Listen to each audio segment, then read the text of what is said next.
Alright, so right off the bat, notice how the witness calmly categorizes death, natural, accident, suicide, homicide, undetermined. This clarity matters later because it sets the legal tone for how this death will be classified in court. Viewers, which category do you think this case will fall under?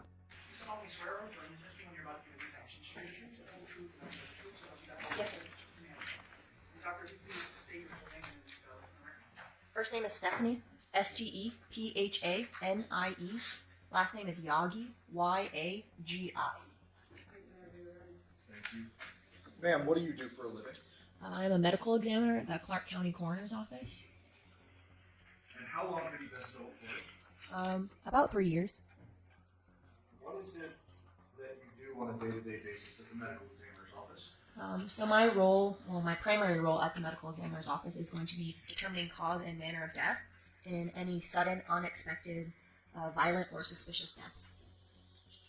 How do you go about examining the deceased person that comes into your office? So to determine cause and manner of death, oftentimes we will do a medical type of examination, and one of which is an autopsy. Are you trained in conducting autopsies? Yes. Can you please describe your education and training in order to do what you do? As a medical examiner, I am a medical doctor. I have my degree and I'm licensed to practice medicine in the state of Nevada.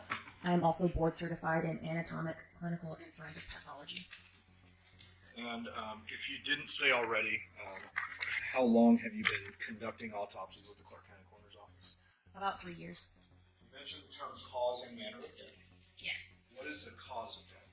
So cause of death is going to be a natural disease or traumatic injury that ultimately leads to cessation of life. Do you conduct autopsies to determine cause on every single death within Clark County? No. Which do you focus on when it comes to autopsy specifically? So our office, again, is responsible for conducting medical examinations on any sudden, unexpected, violent, or suspicious thereof deaths. Can you give a couple of examples of causes of death? Sure. So causes of death might be something like hypertensive cardiovascular disease, which is high blood pressure, blunt force injuries due to motor vehicle accident, something like gunshot wounds.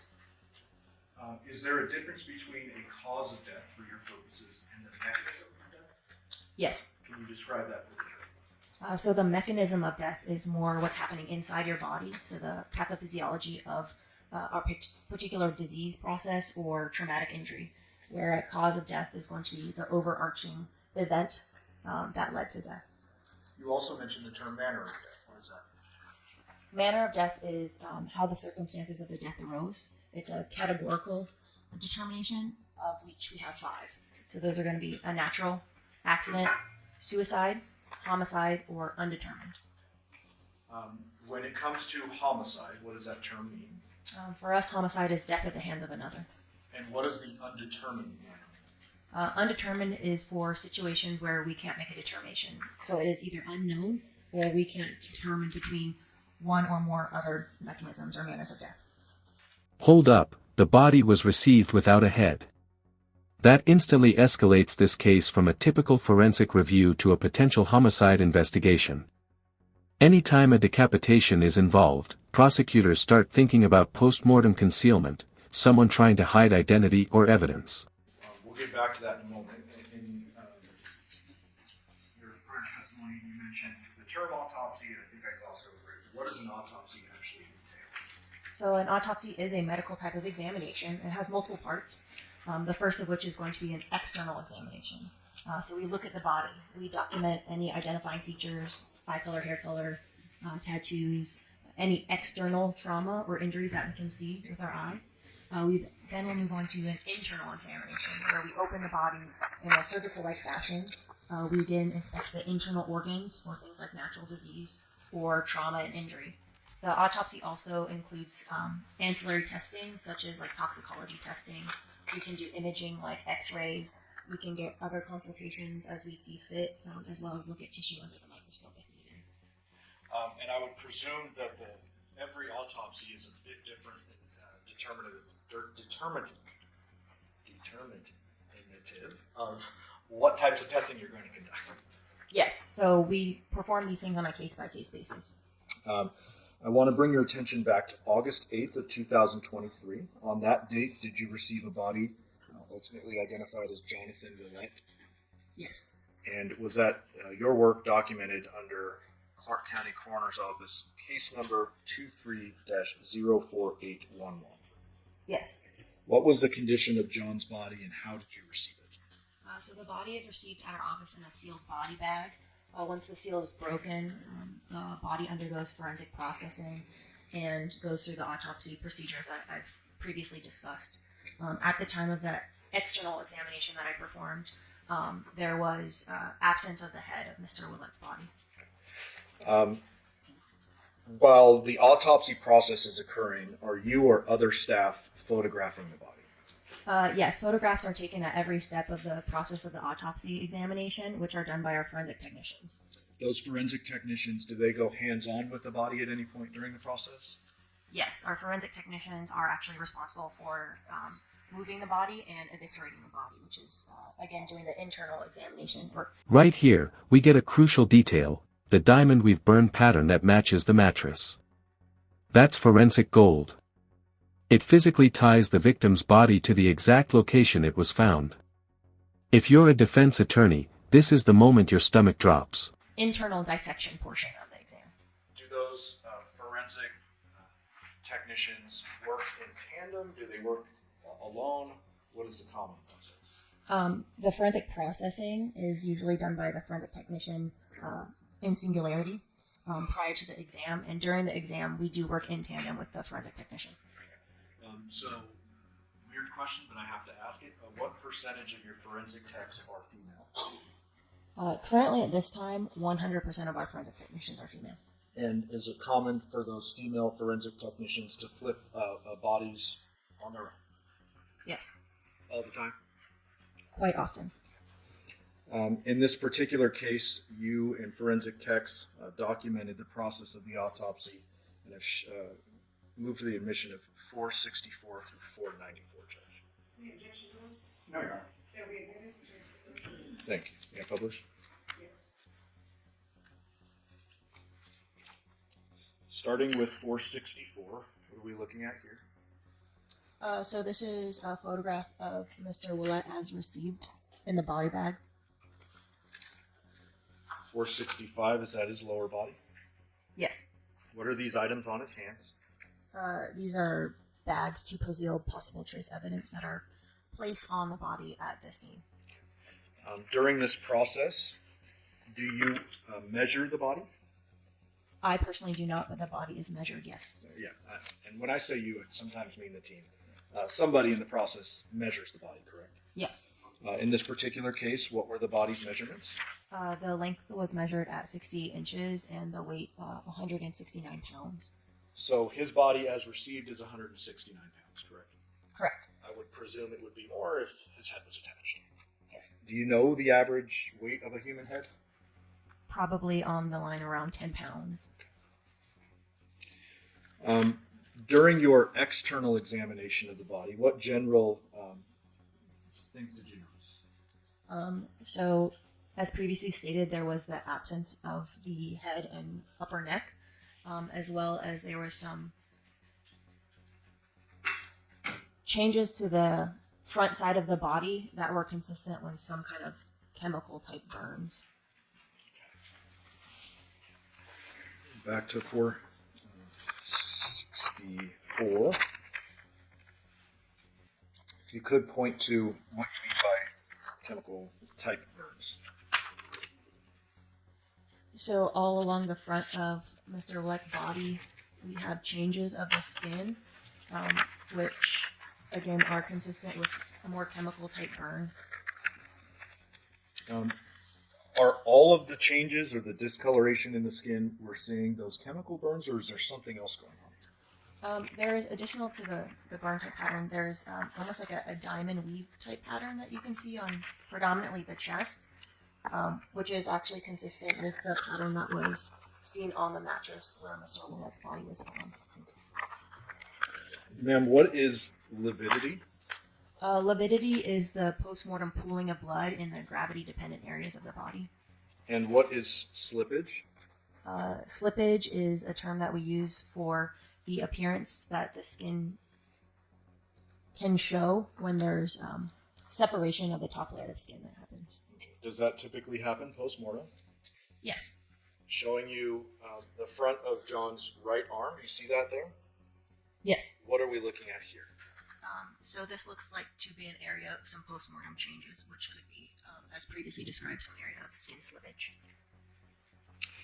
When it comes to lividity and these postmortem changes that occur to a body, is it possible for you to establish a time of death based upon that?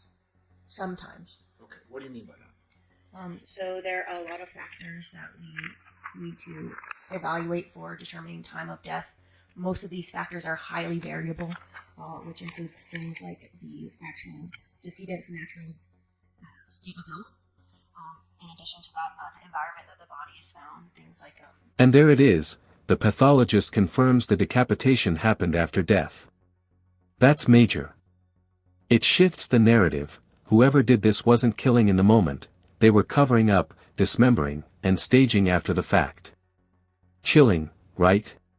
Heat, humidity, etc., as well as any external factors or the environment, such as water or air or soil that the body is found in. Not to mention, you're typically not conducting an autopsy immediately after death, correct? Correct. In this case, I believe you did it on August 8th. Yes, that is correct. Okay. And so, do you have an opinion as to John's time of death? No, our determination on time of death is, again, highly variable, and it would have to be given within a range of time based on the state of the body. In this particular case, it would probably be within a half day or hours. States 472. Oops. Is this John now laying on what would be his belly? Yes. Is there an anatomical or, I guess, a forensic term for that? Prone? So he is prone with belly down now, correct? Yes. What is this kind of discoloration we're seeing on the side? This could potentially be an area of liver. What's liver? As we previously discussed, blood pooling in the gravity-dependent areas of the body. What does this tell you about John's circumstances of his death? At one point in time, he may have been face down or face up. This is a lateral aspect of the body, so I can't tell you. Showing you 473. What are we looking at here? This is kind of the neck region of the body. From the back? Yes. 474, same position basically? Yes. Now with a ruler? Did you or your forensic techs clean up John's body? Yes, the forensic technicians. Before I move on, did you notice anything about the blood that was abnormal? Is this normal? The coloring? I can't tell anything from this photo. 475. What are we looking at here?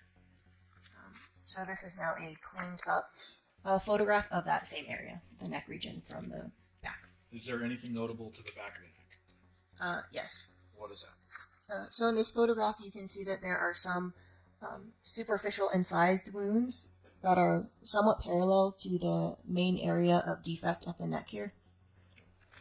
476. Is that a little bit closer on those areas that you were describing? Yes.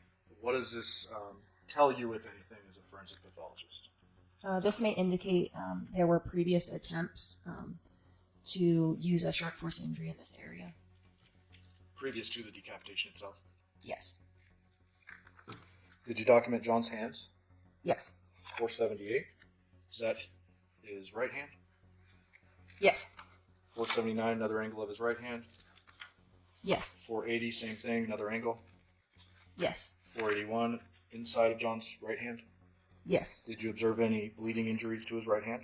No. 482, is this John's left hand? Yes. 483, also his left hand? Yes. Do you see these little things here? Yes. What do these appear to be to you? Some type of callus or blister. Any bleeding injuries to his left hand? No. 484, another shot of his left hand.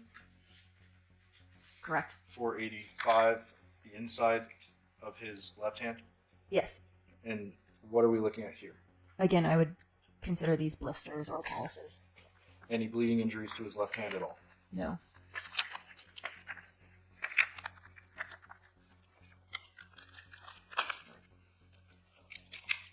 Did you observe any minor injuries to the rest of John's body, staying away from the head and neck? Yes, there are a few contusions or bruises to the extremities. When you say a few, how many do you mean? At least 3. Were those minor in nature, meaning not very apparent? Yes. I'm going to show you now another kind of graphic photo. 466. Can you reorient us? Yes, so again, this is a photograph of the neck region, and now the body is on its backside. Can you just describe what you're seeing in this photograph? Sure. So there is a kind of irregular defect that has resulted in a complete decapitation of the body. When you say irregular defect, can you provide any further context to that? The surface of the wound looks kind of ragged. It doesn't look straight. 468, are we now looking down into essentially what would be John's neck? Yes. What did you observe during your internal examination of this portion of the body? So on the internal examination, anatomically or just by looking at it, this wound did not appear to be ante-mortem. It appeared to be post-mortem, so made after death. And how are you able to determine that? So when the body is alive, there are some features that we can look at anatomically or with our eye, as well as microscopically, to indicate that there was a body's response to an injury. And I saw neither of those, again, grossly or microscopically in this particular case. So, to oversimplify it, the decapitation happened after he was killed. Yes. 470, is this a side view of that same area? Yes. What type of surfaces or types of the body are actually sliced through when a decapitation occurs? So in this particular case, we would consider this a complete decapitation. So there is transection through the soft tissues, which are like skin and muscle, as well as any vasculature that is within that soft tissue.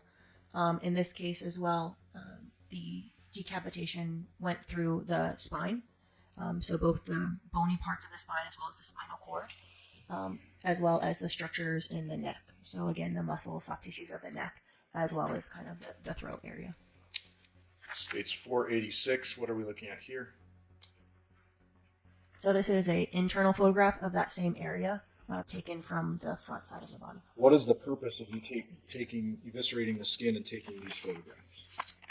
Well, as part of the autopsy examination, we examine all parts of the body, one of which is routinely the neck. So we would do this naturally in every case.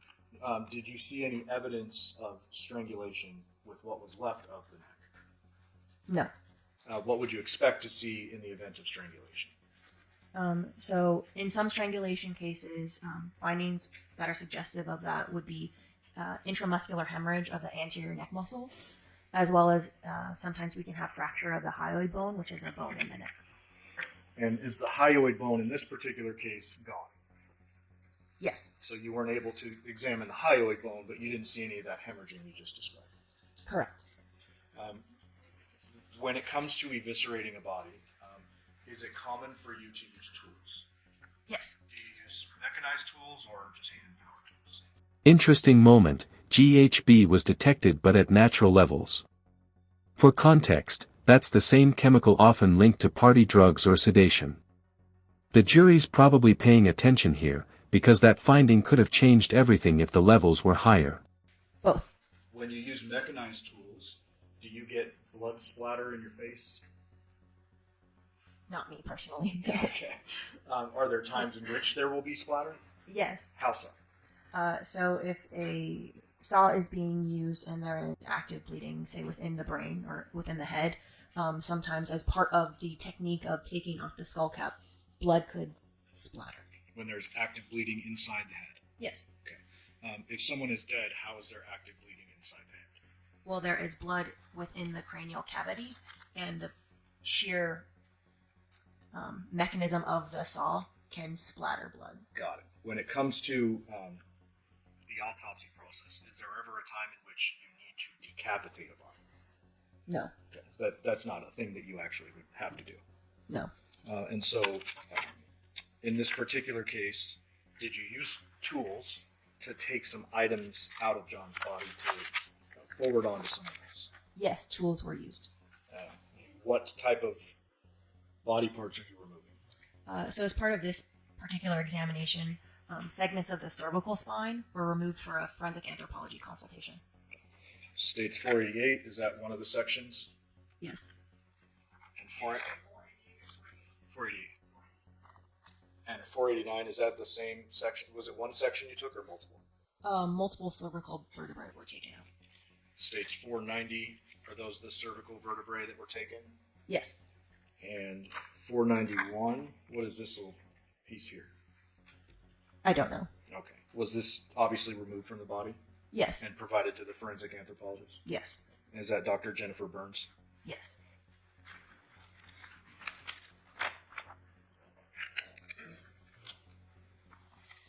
Why is it that you need to enlist the assistance of Dr. Burns? So a forensic anthropologist can help us. She can look at the bones that were removed from the body and possibly do studies, either by eye or with the use of microscope, to see what kind of marks were left in those bones. And that was done in this case? Yes. Once that is done, do you receive her report back? Yes. And after that, is it that coupled with a bunch of other stuff that you make your ultimate cause and manner determination? Correct. And you mentioned toxicology earlier. 492, what is this? This is a urine drug screen cup. 493, Same thing, just different side. 494, same thing. Yes. Did you send those items out for testing as well? Yes, we sent multiple samples for official toxicologic analysis. And what were the results associated with John's tox analysis? So in the peripheral blood, ethanol or alcohol was detected, as well as caffeine and I believe cotinine, which is a metabolite of nicotine. Those items were also detected in the urine and gastric contents. Was there a low level of marijuana? Oh, yes, I apologize. Delta 9 THC, which is the active ingredient in marijuana, and its metabolites were also detected in the peripheral blood. And was there findings associated with GHB? Yes, so in addition, in the heart blood, GHB, which is gamma butyric acid, was also detected at a low level. What kind of scientific explanation is there for the GHB? So GHB is a chemical that can be endogenously produced, which means our body naturally produces it. And at the level that was detected through the toxicology report is consistent with natural levels of GHB. Okay, so we all have GHB in our bodies? Yes. So the level found here is not as though he ingested some drug. It's actually consistent with naturally occurring levels in our body. Yes. And you mentioned alcohol was found in his body. Yes. What was the level with association to that? In the peripheral blood, I believe it was 29 milligrams per deciliter. And does that, I guess, is there a percentage or a decimal that's associated with that? Yeah, so that would equate to like a blood alcohol level of 0.029. And are you familiar with the legal limit in Nevada? Yes. What is it? 0.08. Okay. And that's considered legally drunk? I guess so. Okay. Well, 0.02 is a relatively low level. It's below the legal driving limit, yes. Are there post-mortem changes that occur that could affect the level of the blood concentration? Yes, there could be. And how would that potentially affect the level? So as the body decomposes, the microbes that are in our body actually also produce alcohol. So in advanced decomposition cases, there could actually be alcohol detected that wasn't necessarily in the body at the time of death, or could falsely elevate the level that is detected. Okay. So I don't want to oversimplify it, but at the time of John's death, he had a blood alcohol concentration of 0.02 or less. Yes. It wouldn't be higher. Correct. Ultimately, did you make a determination as to John's cause of death? Yes. And what was that? Homicidal violence. What does that mean in your world? So it's a term that we use in forensics to indicate that there is no anatomic cause of death that is identified at exam. There's no toxicological cause of death that is identified. And the circumstances surrounding the death are objectively suspicious. So in this case, there's a postmortem decapitation. Now this is the moment prosecutors were waiting for, cause of death, homicidal violence. No poison, no disease, no accident. The body alone tells the story, and it screams foul play. Let me know in the comments, do you think the defense can recover from this? Had a blunt force injury to his head killed John, is it fair to say that you would need his head to make that legal determination? Yes. You never received his head up until today's date. Correct. There was no head available for evaluation.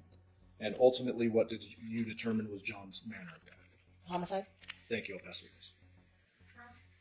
Yes, was John going to take it or was he going to take it?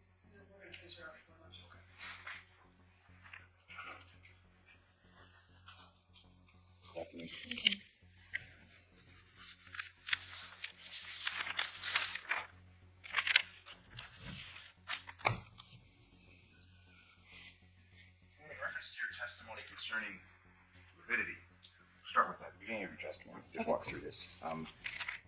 You're not able to give any opinion as to the position that this body was in when this person was decapitated, correct? Correct.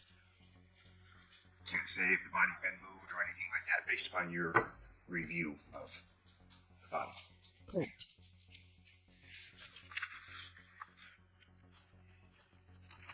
You're unable to say whether the body was face down or face up when the decapitation occurred. Fair to say? Correct. In reference to the wounds that you had testified concerning, you had said that they may indicate a pre-attempt to decapitate. Do you recall that? Previous. Previous. Okay, a previous. Yes.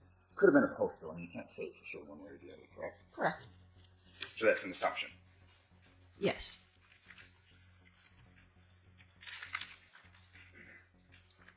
At this point in time, on August 8th, when you conducted this examination, approximately how many autopsies did you perform?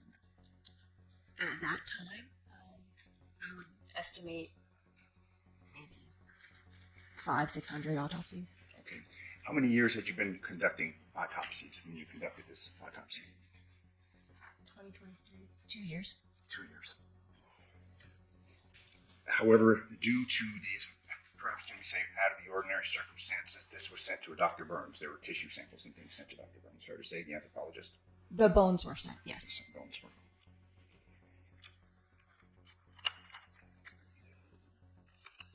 You had testified that you were unable to approximate the time of death, half a day, something like that, correct? Yes, a large range of time. Large rate, okay. So you couldn't say 2 o'clock, 3 o'clock the previous day, could you? That's correct. When the body is examined and further dismembered, the body is refrigerated, correct? Yes. At what temperature is the body when you examine it? Just give or take. At the time of examination, room temperature. Okay, but previous to the examination. While refrigerated? Yes. Okay. When it's brought, why don't we go through the process a little bit? The body is brought to the coroner's office, correct? Yes. Where is it placed? The body is then placed in our refrigeration area. Yes. Okay. And this refrigeration area, kind of like you see in the movies, has bodies, trays, things like that. Yes, there are other bodies. And what temperature are those refrigeration units where the bodies are stored? I don't know off the top of my head. Cold enough to preserve the bodies, correct? Yes. Fair to say just above freezing? I can't say. Okay, you don't know. I don't know. You were asked questions concerning through the course of your examinations, these autopsies, limbs, other things are severed, correct? So I can repeat the question. I mean, you were asked on direct. At times there's a necessity to cut a body, correct? Yes. And these cuts are generally made by yourself, the coroner. No, not always. Who are they made by? So our forensic technicians assist us in the evisceration portion of our examinations. And during this evisceration portion, the bodies have just been brought from the refrigerators or the cooling, freezing devices, correct? Yes, in our storage area. Fair to say then you're not going to have cast off or splatter because the blood contained within the cadaver is very cold, correct? Well, the part is also not beating, so we don't have spurting blood. We're not talking, we'll get to that. But as far as, obviously you'll agree with me that there's a congealing mechanism when the body is refrigerated, correct? Blood can clot, yes. And this evisceration of the body occurs sometime after the death, generally, correct? Yes. It can be perhaps like a day, in this case, 2 days, 3 days, multiple days, correct? Correct. So we've got a body now that has obviously been dead for some period of time in conjunction with this element of refrigeration, correct? Yes. And you agree with me then that when the tools are used, and you'll agree with me that these tools that are used are designed to cut through tissue, bone, things of that nature. Yes. So they're made to sever limbs or sever necks, things like that, correct? Yes. So when you're using these specialized instruments made for the dismemberment of a body, it's done with a special instrument, it's done when the body's been refrigerated, it's been done sometime after the person has been deceased, correct? In my experience, yes. Let's turn our attention to the facts and circumstances of this case, okay? Let's say a person is decapitated a fairly short time after that person or upon that person being killed, okay? You'd expect that if the neck is severed or the body is severed from the head, there's going to be fresh blood, correct? Perhaps if the person is dead and the heart's not beating, but we have liquid blood, correct? I would expect there to be blood, yes. Let's say a sawzalls are used or some other electric saw. Fair to assume that we're going to have some blood if this head is being severed, correct? Possibly. Closer in time to death, the more likely that we're going to have blood that's able to be cast off, correct? Possibly.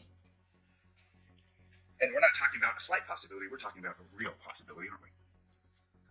Can you be more specific? I don't know what you're asking. Sorry. Okay, what part of my question is unclear, just so I can ask you questions so we can be on the same page. Yeah, the specification of real possibility, I don't. Okay, you say it's possible. I mean, it's likely, correct? Depending on circumstances, yes. Okay, so now we're getting from a near possibility to a likelihood. This person is dead. This person is immediately decapitated with a non-specialized device. Likely we're going to have some cast-off blood, aren't we?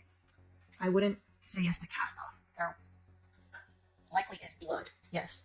And when we talk about likely blood, we're talking about basically the kinetic energy from a saw going back and forth. We're going to expect to see blood spatter, aren't we? Possibly. Likely, correct? I have no experience in this particular situation, Okay.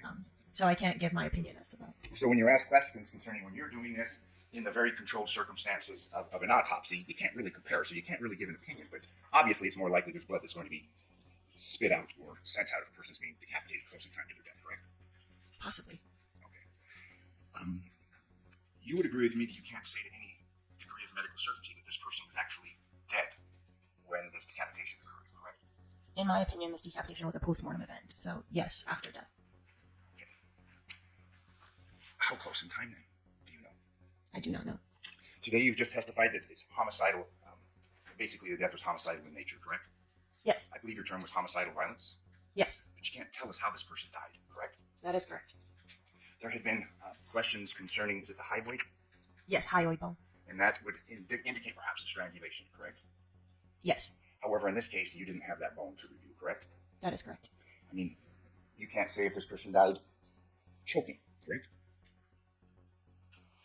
Can you specify the nature of the choking? Choked. No. You can't say that. That could have happened, correct? That's possible. That's possible, yes. This person could have had a pillow placed over his face, correct? Correct. And then decapitated. Isn't that right? Correct. This person could have been shot in the head, correct? That is correct. So you can't give an opinion excluding that, can you? That's correct.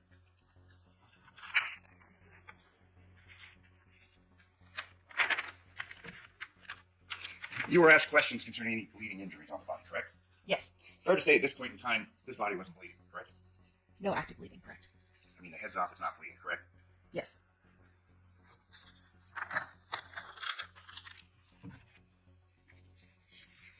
Fair to say, and you'll agree with me that, I mean, a decapitation is a fairly rare event in your line of work, as opposed to other manners of death. Or Yes. would you agree with me that it would be difficult to effectuate a decapitation? I don't know. I've never attempted one myself. Okay. Based upon the physicality of this, I mean, there's a number of things that are involved, correct? Yes. We have the blood system, the veins, things of that nature in the neck, correct? Yes. And you would agree with me that that person is dead or not. I mean, we have what, the aorta veins? Big veins, correct? The aorta is not in the neck. I'm sorry, the heart, but I mean the neck. We have the Carotids. correct, or that's a fair amount of blood there, correct? Yeah, can be. Dead or not, correct? Well, if they're dead, there's no blood in the carotids. Okay, so they're saying, let's say that person died shortly before or at the time of decapitation, there's going to be blood in the carotid arteries, correct? There might be. Okay. And if those carotid arteries are severed, we're going to expect a cast off from the blood contained within the carotid arteries, correct? If the person is dead, no. And so let me say, in the arteries, is there going to be blood? And we're not talking a person that's been dead for days. We're talking minutes, perhaps. Yes, there may be some residual blood. Okay, and this residual blood, if those arteries are cut with a power tool, we're going to expect there's going to be some form of cast off, correct? There may be, yes. The musculature, obviously that would have to be severed, correct? Yes. And there's a fair amount of musculature in the human neck, correct? Yes. Fair to say that the neck contains a fairly complex arrangement of tissues, major blood vessels, trachea, things of that nature, correct? Yes. The vertebrae in this case were severed, Yes. as well as the thick ligaments connecting such, correct? Yes. We also have the spinal column that would have been severed, correct? Yes. And again, that's fairly a lot, isn't it? I mean, we're talking about a big cut, aren't we? Yes. Dense ligaments, cartilage, correct? All that had to have been severed, correct? Yes. So this is fairly different than, let's say, a limb, correct?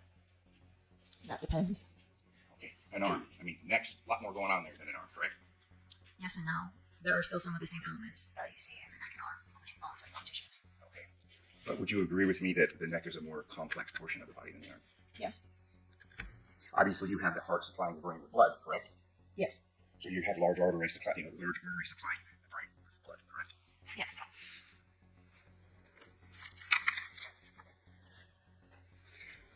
In your report concerning the postmortem examination of the body of Jonathan Millett, you arrive at a conclusion that it was consistent with the use of two tools. That was not my opinion personally. That was integrated from the forensic anthropologist consultation report. Okay. But this was the report, and referring to the autopsy report, you authored this report. Correct, but I garnered that information from Dr. Burns' report. You adopted. Do you have any reason to disagree with Dr. Burns' analysis? No. So then, in your report, where you incorporated Dr. Burns' conclusions, two tools, correct? Per her report, yes. A hand-powered knife, correct? I don't recall if the wording was knife. And if I told you it says a hand-powered knife, would you have any reason to disagree? No. And a mechanically powered saw, correct? Sure.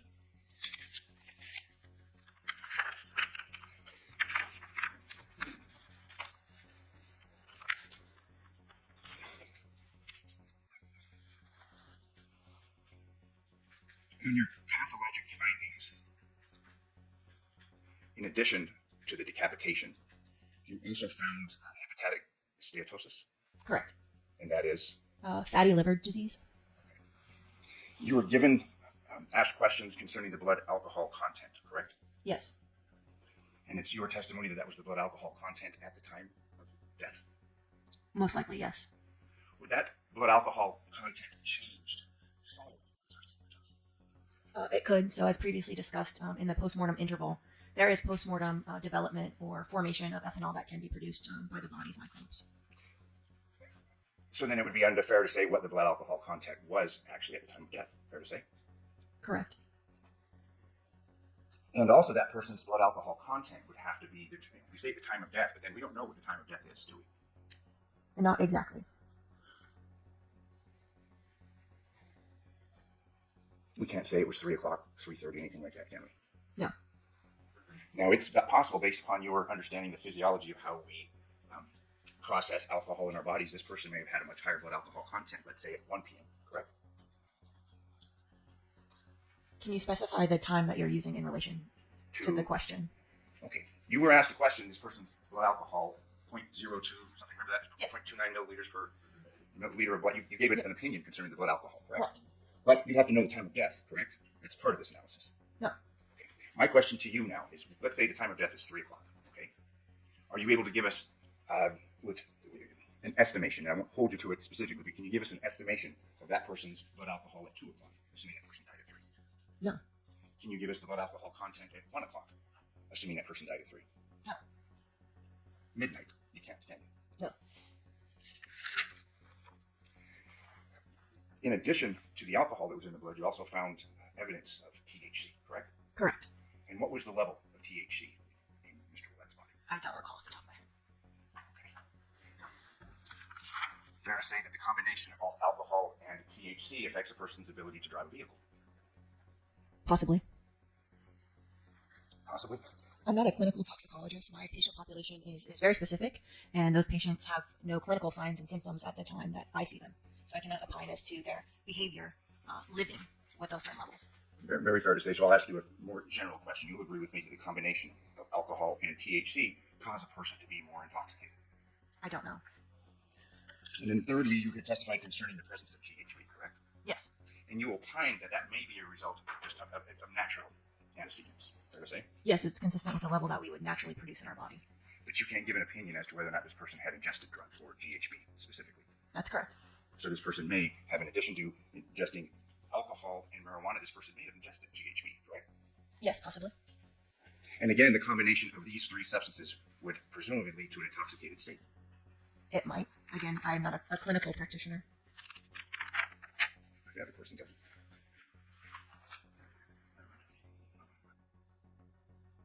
Fine. Brief question. Through the course of this dismemberment or evisceration, do you wear goggles? I wear a face shield, Okay, and that's because of cast off and things that you may get, correct? along with other bodily fluids that we may encounter, yes. Apron on, correct? Yes, For the same reason, protect yourself from cast off of blood or other bodily fluids. correct. And again, the height of this autopsy table, what is the height? I don't know off the top of my head. Is it made for the ease of moving a cadaver? Yes, so it can be moved up and down. To ease in the flipping back and forth and such of the body, correct? Also to help with our technicians who are varying heights. So they're the ones doing the evisceration, so we want everyone to be ergonomic and comfortable. Understood, and to work together as a team to move the body, correct? Yes, sometimes we do.